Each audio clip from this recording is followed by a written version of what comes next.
I've used GoPro's new Mission 1 Pro ILS to go big on the cinematic vibes on my YouTube video, and I think the results look amazing. This is a truly powerful, tiny camera, but there is a lot you should know about it before you consider buying one. So let's dive in.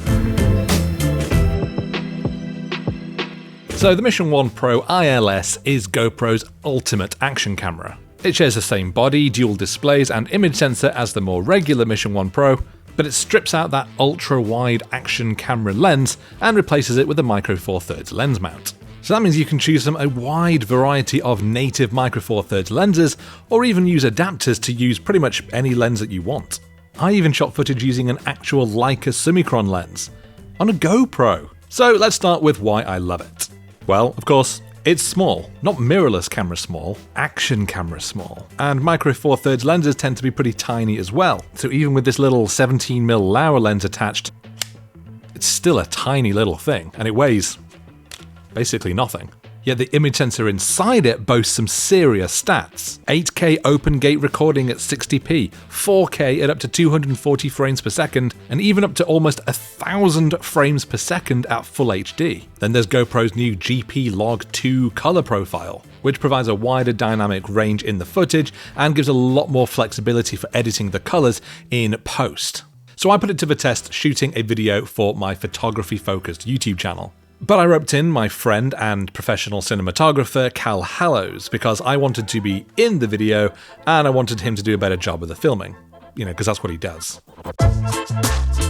And honestly, the camera was superb. The footage looks great after I gave it its color grade, the slow motion shots look slick, and despite the camera only being handheld the entire day, GoPro's hyper smooth stabilization is so good that I didn't even need to add any extra stabilization in post. And that's even at clips shot at essentially 150mm, handheld.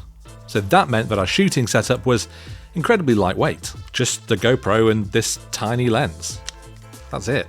And that kept us nimble, allowing Cal to follow me as I hopped around Edinburgh's Royal Mile, snapping away with my Leica film camera. Cal was able to shoot quickly, finding creative angles and getting his shots without having to set up a heavy tripod each time.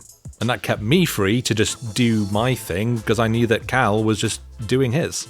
And crucially, considering that we were in the busiest part of the city at its literally busiest time of year, that small filming setup meant that we never got in anyone's way. It also meant that we got away with filming some scenes inside a very busy pub and nobody questioned us on what we were doing, because no one would even notice it. Being able to use real photographic lenses on a GoPro absolutely changes the game. While the company's previous action cameras have been good if you want an ultra-wide view from your bike helmet as you send yourself careening down a mountainside, the fixed view and the fixed focus meant there's not a lot of opportunity for getting creative. But with this, all of that is changed. Now you can achieve proper shallow depth of field, you can focus close up on tiny details, and you can get telephoto zoom shots, none of which were possible before. Telephoto zoom shots are actually very easy to achieve with this because its quite small 1-inch image sensor means that there is a roughly 3 times crop factor on any lens. So even this 17mm lens becomes closer to a 50mm. And this actual 50mm Leica lens, well, that's now somewhere around 150mm. Something of a departure from the roughly 15mm equivalent of GoPro's standard action cameras. So that's bad news if you want to use it for handheld vlogging, as you'll need to look towards more niche lens options like Laowa's 6mm fisheye. On the other hand, if you're into your wildlife filmmaking, slap a 200mm lens on it and it becomes a 600mm. Nice. Personally though, I love the look of the footage that we have shot at focal lengths equivalent to 50mm or above. It gives everything a more professional look than you'd ever normally achieve with a regular GoPro, while that shallow depth of field provides great subject isolation. Okay, so there are a bunch of things that I don't like. The camera only supports manual focus lenses, which immediately made things a little bit more complicated for our fast-paced shooting day. And you can forget about focus tracking on your face if you're doing solo vlogging. Also, not waterproof, unlike basically every other GoPro ever released. So don't even think about doing cliff diving with this thing, unless you've got it in some kind of waterproof housing. I also think GoPro could have pushed its sensor tech a little bit further, either by using a larger micro four thirds sensor in order to match the actual lens mount, or perhaps opting for more cutting-edge low-fix sensor technology. This new sensor tech boasts a much bigger dynamic range. We've already seen it deployed really well in camera phones like the Leica Lights phone, and of course in DJI's new Osmo Pocket 4P. That said, I don't really think the sensor is lacking at all. I squeezed quite a lot of dynamic range out of it for many of the outdoor shots, while my studio stuff didn't need a wide dynamic range because I was using controlled lighting. GoPro reckons you'll get about 14 stops of dynamic range from it, which should be more than enough in even tricky conditions, but it's still not quite up there with the 17 stops that DJI is boasting. There are a bunch of other small quality of life issues as well, like how you have to manually change the lens focal length for the stabilization to be able to do its thing. It won't just recognize the lens automatically. Or how when you shoot in GP Log 2, there's no way to preview your final color, so you instead just have to film by looking at the very washed out flat gray tones and just imagine what your final footage is supposed to look like. Did any of these problems get in the way while we were shooting? Well, yeah, a little. Cal certainly found that composing his scene and getting his focus spot on such a tiny screen was certainly tricky. After all, he's usually out shooting on far bigger professional cinema camera rigs, which can weigh comfortably over 10 kilos, especially when they are fully rigged up. This thing doesn't even weigh as much as one of his batteries. Though I suppose you can rig it up if you really want to. Slap it on a shoulder mount with a V-Lock battery, adapted cinema lens with a follow focus system, matte box, and yes, a field monitor to nail your focus with ease. Then you got something absolutely massive which completely defeats the point of it being so small. And that's why we didn't use any of that when we were shooting out and about in Edinburgh. We just used this. So, who is this camera really for?